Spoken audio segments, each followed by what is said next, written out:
Beberapa kita kan melakukan observasi ya besok.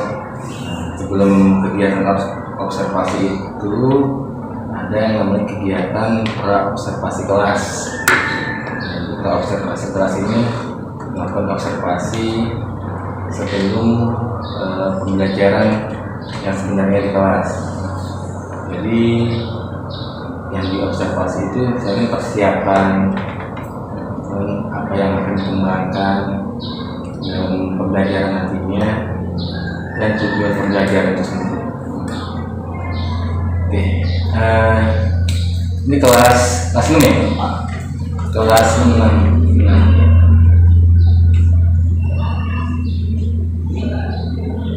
Sekarang jam 11.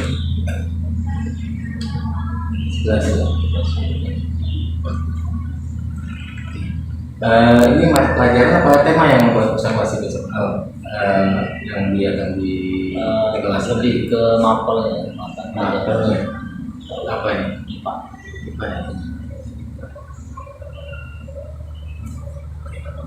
Nah, di RPP-nya kan mata pelajarannya IPA. Di RPP itu kan ada komponennya, salah satunya tujuan pembelajaran.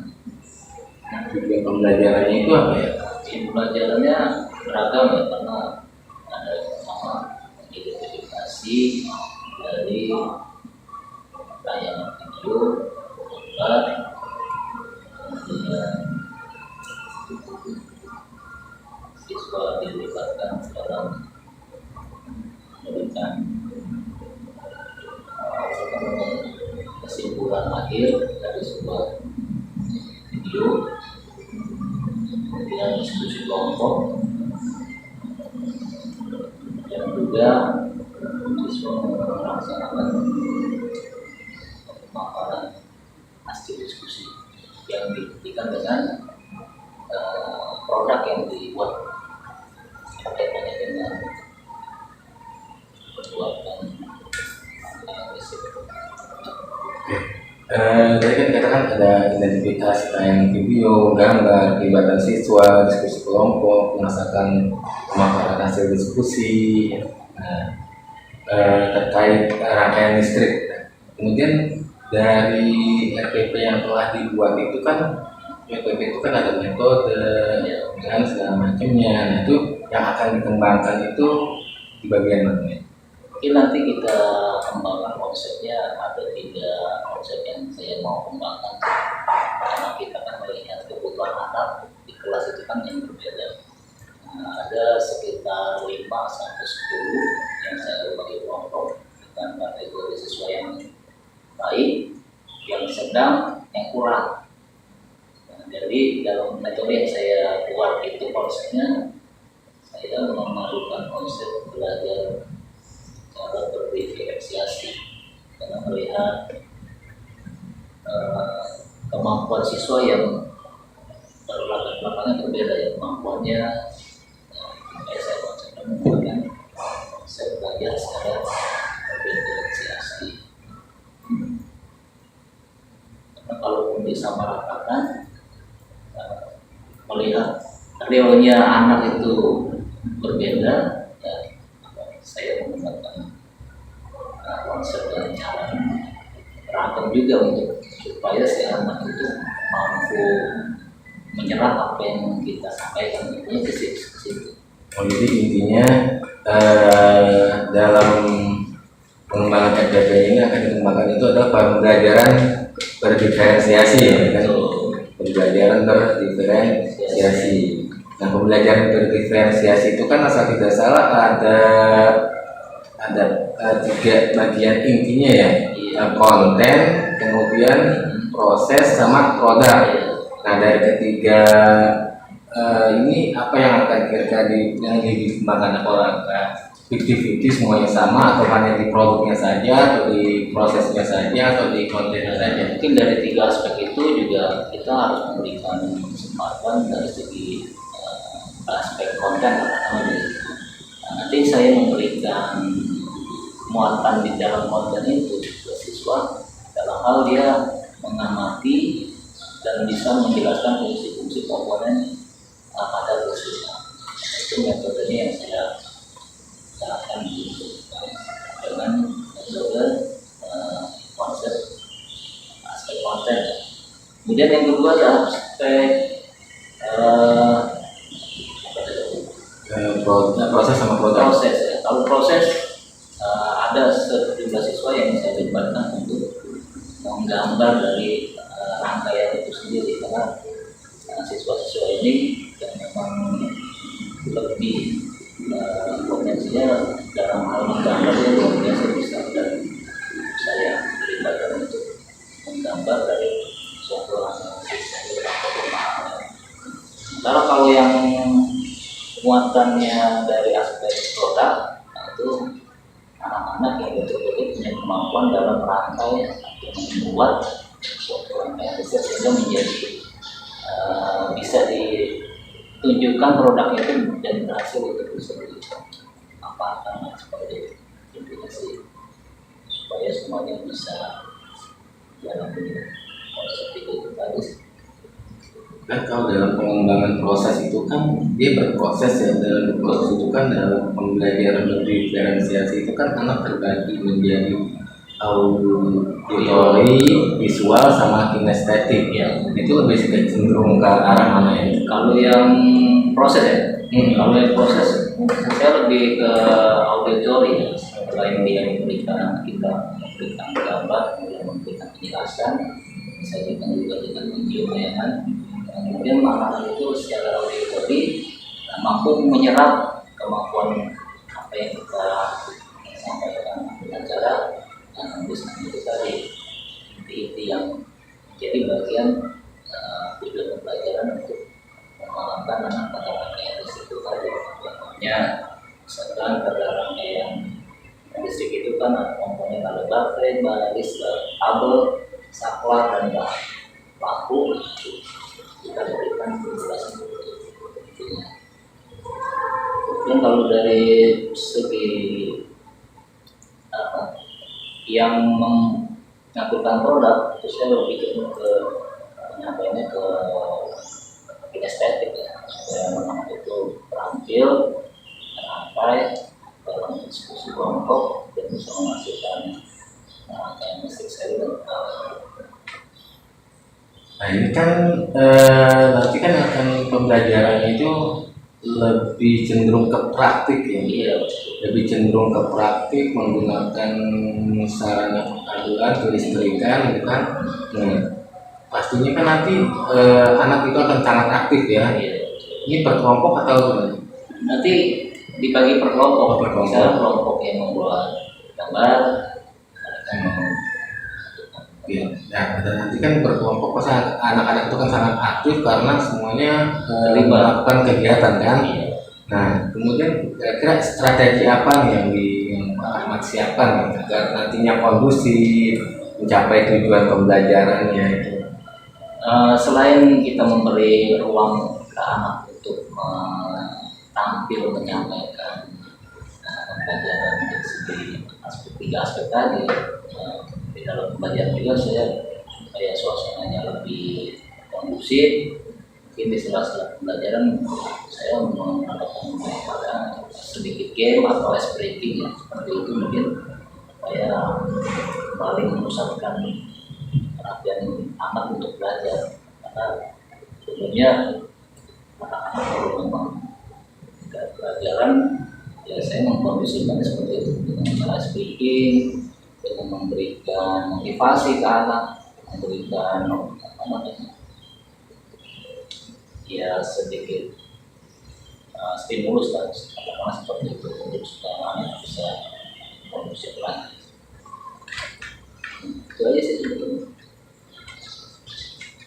Oke, tadi kan strategi yang disiapkan memusatkan anak yang dengan ekspresi memberikan motivasi. Ya. Kira-kira ada nggak apa nih ketika kan untuk kegiatan pendahuluan di kegiatan ini pertama-tama itu harus seperti apa gitu kan? Kalau biar jadi anak itu nggak langsung dari dirinya urutannya itu gimana? Kalau urutannya sih kan ya di dalam RPP juga kan ada muatannya itu kan pembukaan, ini kemudian penutup, dalam pada pembukaan ya seperti biasa kita dimulai dengan berdoa bersama, kemudian menanyakan persepsi siswa kehadiran, kemudian masuk kepada inti. Nah, itu masuk sebelum ke intinya kita biasa dengan nasionalisme kita tuh anak-anak menyanyikan lagu nasional, salah satu lagu nasional. Kemudian lanjutannya setelah itu masuk ke inti pembelajaran. Sebetulnya disampaikan dulu tuh tujuan pembelajarannya. Pada hari itu apa, setelah disampaikan tujuan pembelajaran, lalu kita memberikan sedikit pemahaman keilmuan siswa. Sebelumnya juga kita diskusi tentang mana yang jawab pelajaran yang kita pelajari sebelumnya. Jadi mengaitkan pelajaran sebelumnya dengan yang pelajaran yang kita pelajari hari itu, untuk supaya lebih pemahaman anak itu nggak putus. Nah, setelah masuk ke inti, terus prosesnya disitulah banyak tuh dari segi inti pembelajaran. Kita membagi kelompok, terus membagi tugas-tugas yang aspek dari segi konten, proses, dan yang administratif tadi, produknya akhirnya performa tentunya itu. Kemudian ditutup, belum ditutup kita melakukan refleksi itu, menanyakan bagaimana belajar anak, apakah mereka pada senang atau bagaimana, dan kita memberikan sebelum itu belajar yang tanya pelajaran semua Terus ditutup dengan refleksi. ya. Nah, terus LKPD sama evaluasinya ada nggak? LKPD, nah di akhir itu setelah prosesnya berlangsung, nah itu LKPD pun kita berikan dengan tugas mandiri ya, artinya semua anak. LKPD-nya per siswa dalam satu kelompok semuanya anak karena untuk menyerap setiap anak kemampuan itu kan bagaimana nih. Nah, dari situlah kita ambil dari LKPD itu yang bisa kita simpulkan mana yang kategori itu anak sudah baik kemampuannya, yang kurang bahkan yang cukup ya, untuk bisa kita ukur dari LKPD. Sebetulnya itu sih assessment ya dari terus nantinya LKPD-nya ini didiskusi nih, presentasi nih. Kalau LKPD-nya nggak perlu didiskusikan, yang paling kita membahas, kemudian kita tanya dari soal nomor itu berapa jumlah soal yang siswa menjawab benar atau salah. Kita bisa melihat mengukurnya soalnya sulit apa gampang kan. Nah, itu kita perlu bahasanya apa kategorikan soal-soal mudah atau sulit kan.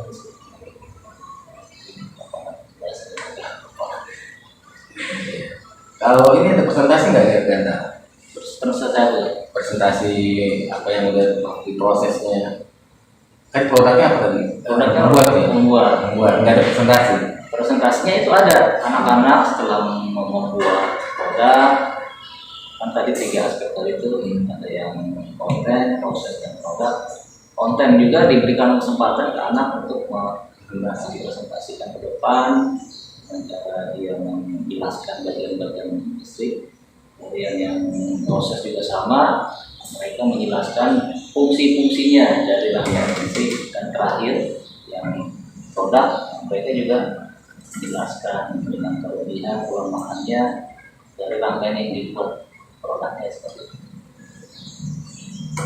Baik Pak Rahmat, semoga persiapan ini bisa berjalan dengan baik dan nantinya bisa observasi dan melaksanakan pembelajaran berjalan sesuai dengan urutan yang ada, sesuai dengan rencana.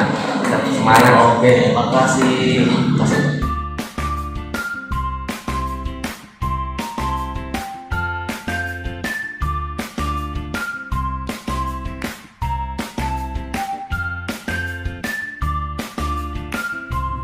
Baik. Assalamualaikum warahmatullahi wabarakatuh. Waalaikumsalam. Gimana kabarnya Pak Ahmad? Alhamdulillah Baik, baik Pak Ahmad. Alhamdulillah.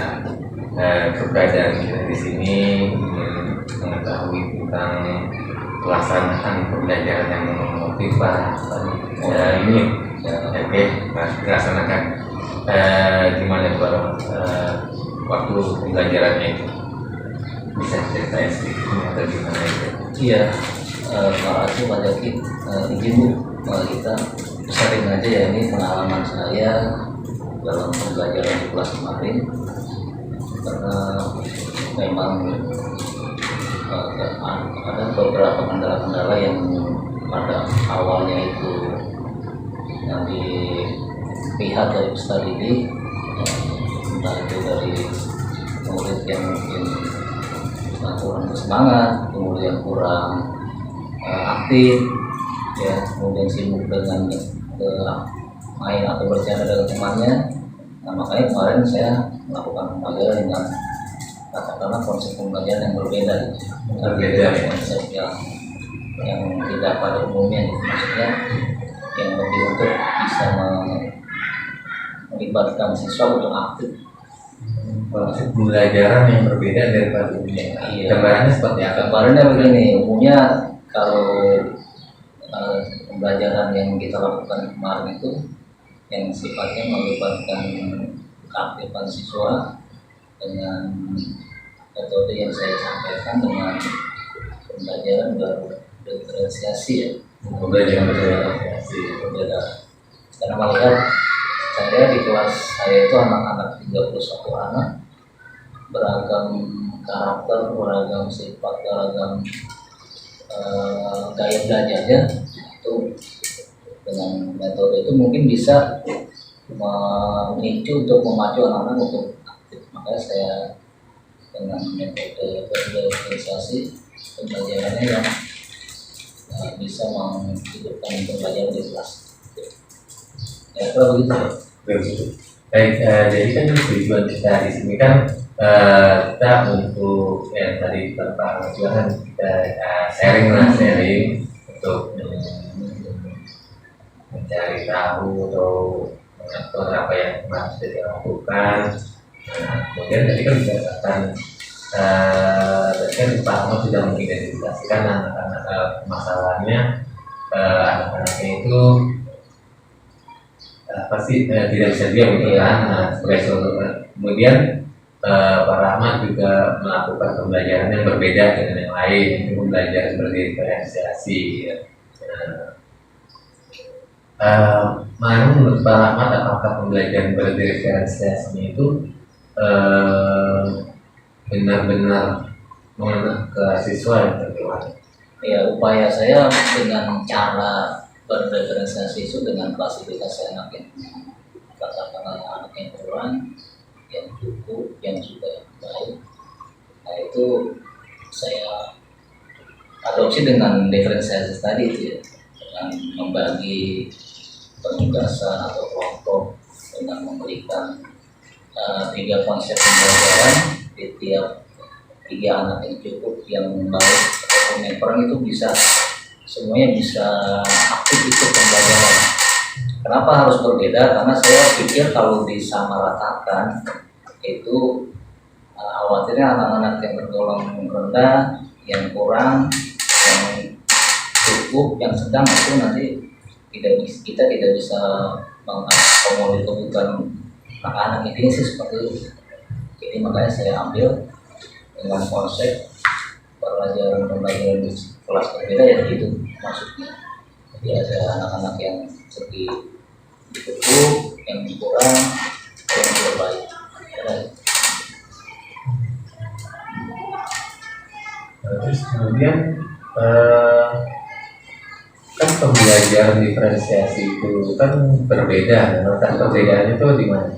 Perbedaannya saya terapin di kelas itu ada dalam segi konsep penyampaian, ya. Artinya dalam konsep penyampaian prosesnya, kemudian dari segi konten yang saya sampaikan, kemudian dari segi produk ataupun yang dihasilkan dari ibadah itu sendiri. Karena kita saya melihat di kelas saya ini khususnya kalau tadi saya katakan terus sama rata kita berikan, khawatirnya anak-anak yang kurang itu yang kurang aktif dan tidak apa ya, bisa membantu kesulitan mereka itu. Nah, intinya sih itu. Ya kan dalam membantu anak-anak di kelas kan kalau tadi banyak kesulitan ada kesulitan ya untuk membantu itu kan tadi ada perbedaan itu apakah dari di mana itu apakah di pendahuluannya atau di pembelajarannya atau di pas di pembelajarannya Ya, saya berikan itu pertama saya berikan apa enaknya sedikit pemantik atau pertanyaan pemantik supaya anak ini bisa merespon apa yang ditanyakan dengan kaitannya pelajaran. Nah, mulai dari soal-soal pemantik itulah saya bisa melihat respon si anaknya aktif, pasifkah, atau memang dia ada kemauan untuk menyampaikan lebih. Nah itu dengan cara upaya seperti itu minimalnya saya sudah mengetahui si anak ini seperti ini. Adapun sebelumnya juga ada selalu diberikan kesempatan kemudian menyampaikan materi-materi pelajaran yang sudah dipelajari sebelumnya.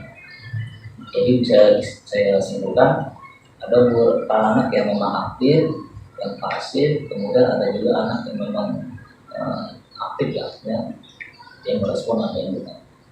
Seperti contohnya misalkan saya tanyakan masalah pembelajaran sebelumnya, begitu ditanya si anak, ini dia nggak merespon atau bahkan bingung apa yang kemarin dipelajari apa ya.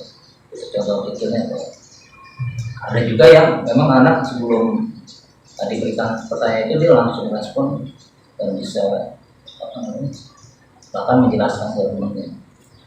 Saya gambarannya pasti beragamnya itu. Iya. Kalau dengan pembelajarannya beragamnya itu gimana ya? Belajarnya beragamnya gini. Apa di materinya? Kalau ke materinya sama. Kebetulan kemarin saya menyampaikan materi pelajaran IPA ya dalam materinya tentang rangkaian listrik. Penyampaian materinya itu muatan pelajarannya sama nih. Cuma cara saya memberikan pemahaman ke anak itu berbeda. Secara umum pertama saya buka di dalam pembelajaran, kemudian lebih dikhususkan di kelompok-kelompok itu tadi, sedang anak yang kurang, yang cukup maupun yang bisa. Makanya dengan dikelompokkan itulah, maka lebih dikhususkan tuh dengan mungkin dengan saya menunjukkan foto, gambar, video dalam kelas. Samping itu saya berikan ke anak yang sifatnya kurang dengan apa namanya itu menggunakan media gambar dan contoh bagaimana cara menjelaskan apa komponen program listrik. Ya, ada juga yang saya suruh libatkan anak untuk anak saya ini kategori anak yang memang hobinya gambar ya. Ya, makanya saya berikan kesempatan anak untuk membuat gambar yang kaitannya dengan rangkaian listrik. Saya suruh libatkan dengan listrik seri dan paralel. Jadi ada diferensiasi fakta. Dan di situ ada.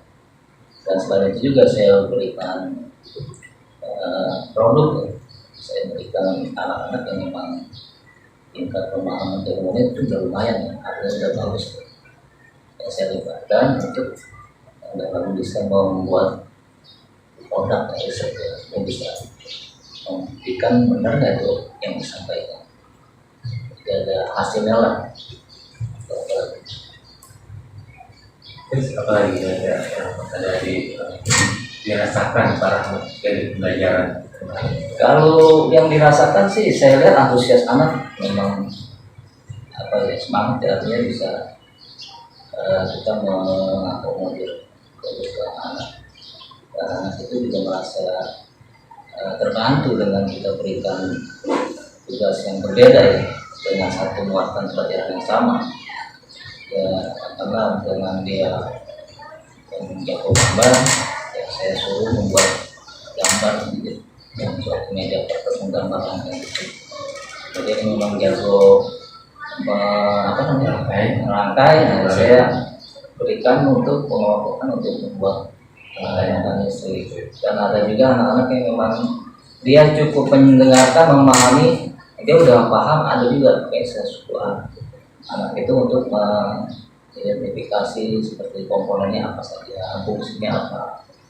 Sudah bantu Iya, tanpa ada lagu walaupun sifatnya sederhana ya. Mereka udah secara pemahaman diterangkan juga.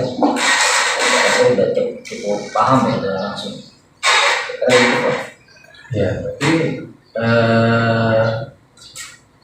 kendala yang pertama Pak Rahmat rasakan itu Itu kendalanya sudah ini ya udah terjawab lah, sudah terjawab ya udah terjawab dengan metode yang saya terapkan di kelas dan dengan melihat antusias belajar yang awalnya kurang semangat ya, anak-anak jadi tidak antusias belajar. Nah, dengan konsep terapkan media itu tadi itu diferensiasi tadi itu saya melihat ya ada keaktifan di kelas, anak-anak semuanya terlibat aktif dan anak-anak yang menggambar ya fokus gambar saya perhatikan. Terus yang merangkai, nah, mereka saling kerjasama merangkai listrik. Ada juga yang menjelaskan komponennya itu dia langsung tanggap, dia langsung bisa menuliskan apa yang diperlukan. baik. Tapi kalau misalkan dari sekolah di ini kan dalam sebuah skala tingkat keberhasilannya itu udah berapa ini masih proses belajar di 9 10 kalau berapa di 8 ke 7 pada 9 kalau boleh namanya belajar itu kan ya kalau di angka-angka mungkin baru masuk yang ke 8 mungkin baru nyampe yang kelihatan tinggi kalau menurut saya. Karena juga saya masih banyak belajar bagaimana bisa di kelas kondusif anak-anaknya di kelas.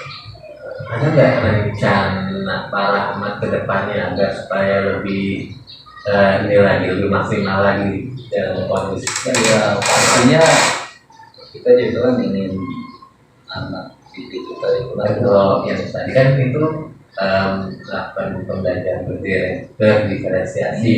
Nah, rencana berikutnya ada nggak rencana untuk melakukan hal yang sama tapi lebih baik lagi atau gimana gitu? rencananya anak-anak saya itu paling nggak anak di kelas 6 yang saya asuh itu paling tidak anak yang bisa apa yang menjadi target outputnya itu minimal bisa dilatih, artinya dia bisa menunjukkan di dalam sekolah kita lebih di kelas untuk memberi dia untuk bisa tampil di dalam atau aktifan di pembelajaran atau di kelas dan juga menjadi seorang tutor sebaya atau mungkin anak-anak itu juga bisa menjadi berani dalam hal menyampaikan pendapat, ide ataupun katakanlah dia mengembangkan literasinya ya atau dengan cara dia berkomunikasi. Nah itu saya ingin paling nggak bisa nunjukin anak itu tampil berani dan paling nggak bisa berani di audien orang banyak tuh ngomong gitu. Terus aksi Pak Rahmat agar bisa mewujudkan yang Pak Rahmat inginkan itu nanti berupa bentuknya dalam bentuknya banyak ya rencananya bisa rencananya ingin berbuat apa gitu. Saya berusaha untuk memberikan yang saya lakukan ya, seperti literasi contohnya itu ya.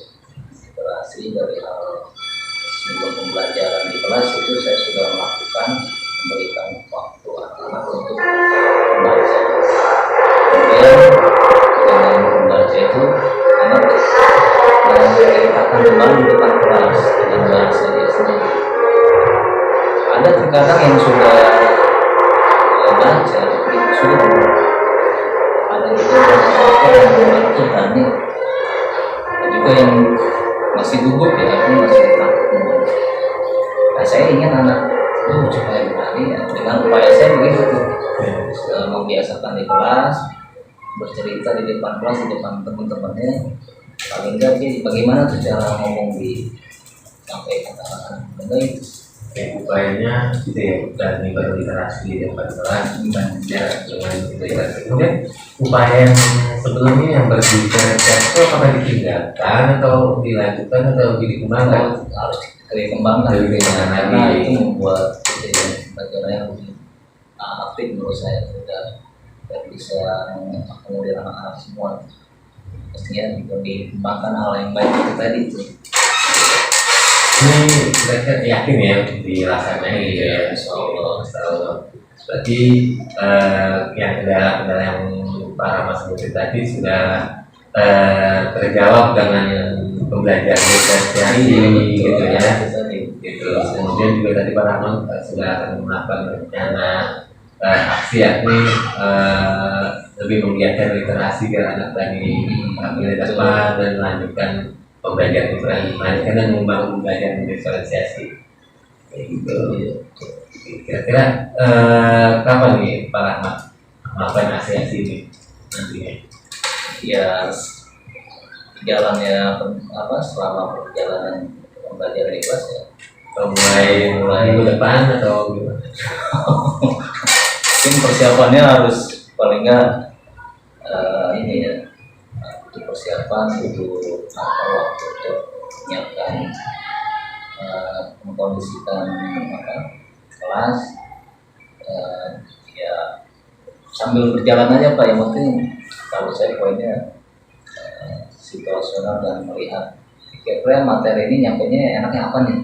Menurut saya seperti apakah nih misalkan tentang tumbuhan, kan nggak mungkin saya ngomongin tumbuhan di kelas saya kan. Ya, mungkin saya bisa ajak di berbasis alam itu salah satu cara, atau mungkin ngomongin tentang sejarah. Kalau dulu sih udah boleh kunjungan nih visit ke tempat wisata, ya mungkin kita perkenalkannya di dengan melihatnya gambar-gambar di perpustakaan yang ada sama menggali informasi itu aja.